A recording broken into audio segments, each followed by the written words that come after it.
Welcome to A Few Minutes with the Mayor.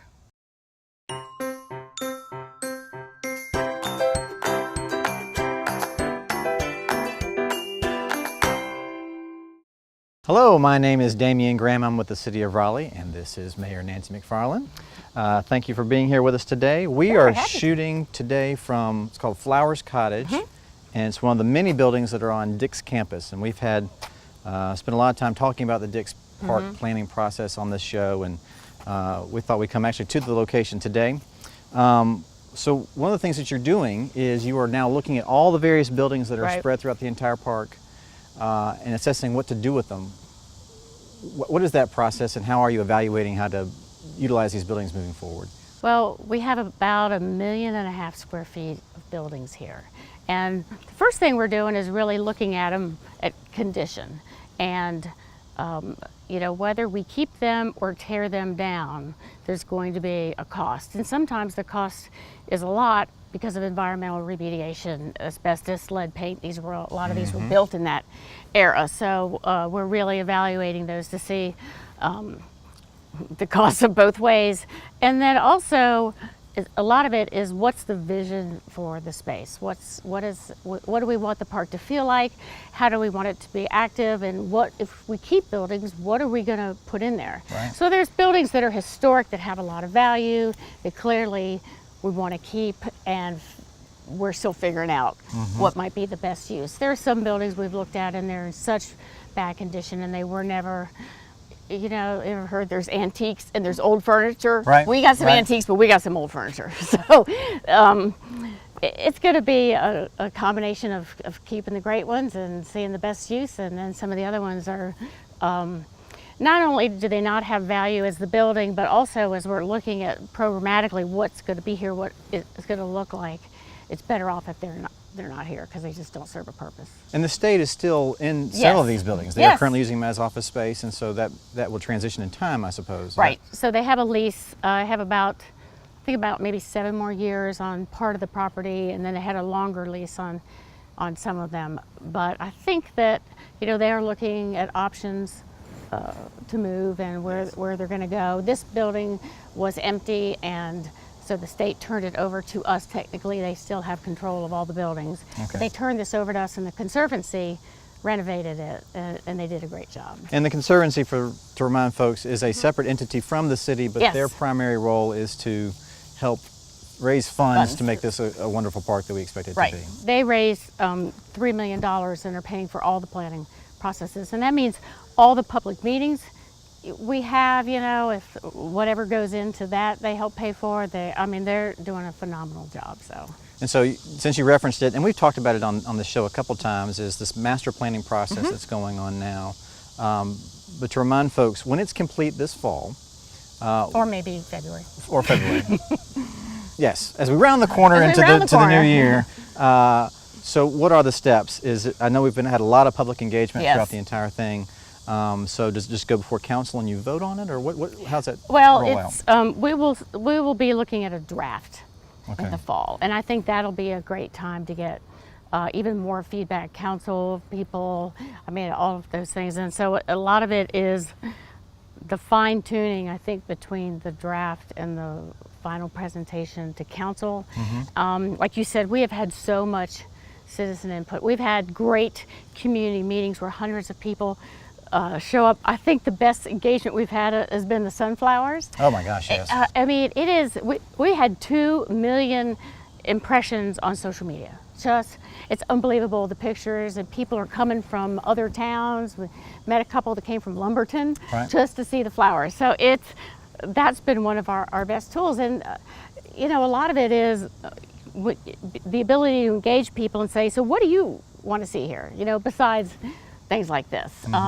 Obviously, we've gone to every festival, every event, you know, all over different parts of Raleigh, and like I said, we've even had people from surrounding areas come and participate. So, and we're going to keep doing that, keep getting input to really get a sense of what people want to see and how do we make this the great park we know it can be. We can't have everything in it, but capture you know, that feel that people are looking for, but also provide a destination that people all over will come to. Well, and you referenced the sunflowers. That's a 5-acre piece of Right. property we have on the park now that has the sunflowers have blossomed and bloomed, and it's one of the few places you can go and actually take pictures Yeah. and be in and around, and that's, as you mentioned, It's been great, yeah. extremely popular. So one of the great things about this cottage is there's a deck off the back that has a fantastic view of downtown that's It is. always changing. It's amazing. So let's jump Okay. back there and continue. Okay, great. So here we are, we're the brand new deck behind Flowers Cottage, and clearly it's magnificent because you've got It's one of amazing. the best views of downtown from this angle. So one of the things I want to ask you about is that the council recently made a pretty significant decision, one you haven't had to make in 42 2 years, I think. years. Yeah. And that is a brand new city attorney for the city of Raleigh. Tell us about who we decided to choose and how that process went. Well, the process was actually really great. We hired a great consultant who, we spent time really talking about the position and what we wanted to see in a city attorney and how we envisioned that relationship moving forward. And what kind of qualifications we wanted. Obviously, it had to be someone that had a North Carolina law background. Sure. Preferably in municipal law too. And so the consultant really, after listening to us and gathering a lot of information, went and did a lot of advertising and brought back a list, narrowed it down. We went through that, narrowed it down again, and interviewed some people, and we had amazing candidates. I mean, it was hard because we had such great people to select from. We selected Robin Curran, who is from Raleigh, so she's definitely knows the landscape. She used to appear in front of us from time to time on the council, and she has been in Asheville, I want to say for the last 6 years, I think, as Asheville city attorney. So she's a really great balance of, she knows Raleigh, she knows the people in the city, she knows the people in the community, a lot of the people that office will be dealing with, but she also has had experience, obviously, in municipal government. And Asheville and Raleigh are very different, but we are both municipalities within the state, so she understands obviously our relationship with the legislature and how all of that works. So it was just, she has some great creative ideas that we just got really excited about, and she also really sees, for people that don't know, the city has